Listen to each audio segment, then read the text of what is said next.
Hello everyone and welcome back to our channel. In today's video, we will show you how to remove background in any photo using CapCut. So let's start. Open your CapCut application on your device. By opening the application at the very top of the screen, you may notice an expand option. Click on it. The option will open a drop-down menu where you will go down to the Remove Background option and click on it. Your gallery will open, where you can choose the picture you want to remove as background.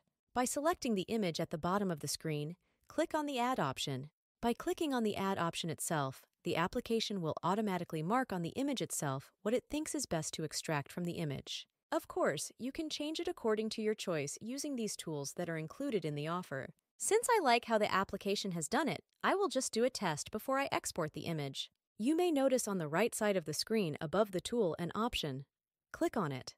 By clicking on this option, the application allows you to test the image that has been marked. After that, just click on Export, and that is that you have successfully removed the background from the image. With this knowledge, you can now remove the background from any image.